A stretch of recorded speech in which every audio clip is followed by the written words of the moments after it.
Bonjour, bonsoir tout le monde, bienvenue sur Marc Haïti en Terre ou sur le groupe Anne Causé avec Mackinson François et notre sujet du jour, la tromperie est-elle une chose facile à surmonter ou à éviter? Tout d'abord, la tromperie ou l'infidélité n'est pas toujours facile à éviter, mais cependant, il est possible si on prend les bonnes précautions et qu'on garde un cœur et un esprit vigilant.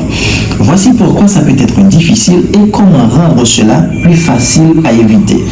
Tout d'abord, pourquoi c'est parfois difficile à éviter? Premièrement, les désirs humains. Deuxièmement, les tentations autour de nous. Troisièmement, les problèmes dans le couple. On commence d'abord par les désirs humains. La Bible dit, le cœur est trompeur par-dessus de tout. Jérémie 17, le verset 9. Ce qui veut dire que nos émotions peuvent nous pousser vers de mauvaises décisions. Deuxièmement, les tentations autour de nous. Dans un monde où l'infidélité est banalisée, il est plus facile de se laisser influencer. Troisièmement, les problèmes dans le couple. Un manque de communication et de respect ou d'affection peut pousser à chercher ailleurs ce qu'on ne trouve pas chez soi. Comment rendre l'infidélité plus facile à éviter? Renforcer la relation avec Dieu. Matthieu 26, le verset 41.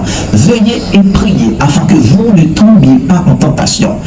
Évitez les situations qui peuvent mener à des pensées ou des actes infidèles. Entretenir la relation du couple. Nourrir l'amour, la communication et l'intimité émotionnelle. Être honnête avec soi-même. Reconnaître ses faiblesses et demander de l'aide ou du conseil spirituel. Ce n'est pas toujours facile parce que la tentation peut être subtile. Mais si on nourrit la fidélité dans le cœur, on peut éviter la tromperie beaucoup plus facile. Voici quelques conseils bibliques à pratiquer pour éviter la tromperie, que ce soit dans les pensées, dans les émotions ou dans les actes. Restez connecté avec Dieu. Priez tous les jours pour la fidélité et la sagesse. Lire des passages qui rappellent l'importance du mariage et de la pureté.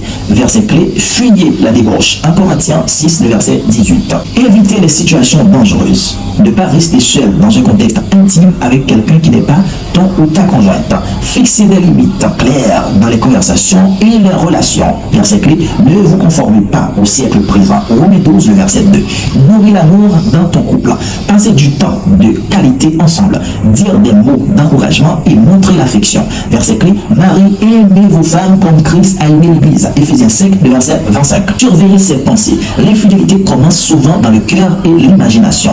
Chassez rapidement les pensées impures et concentrez sur ce qui est bon. Verset clé, tout ce qui est vrai, honorable, juste, pur, cela soit l'objet de vos pensées. Philippiens 4, le verset 8. Trouvez un ami ou un mentor spirituel à qui parler quand on est tenté.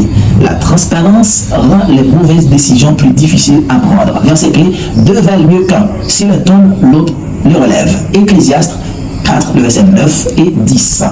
Mets dans ton cœur l'idée que la fidélité est une adoration envers Dieu, pas seulement une promesse envers ton partenaire.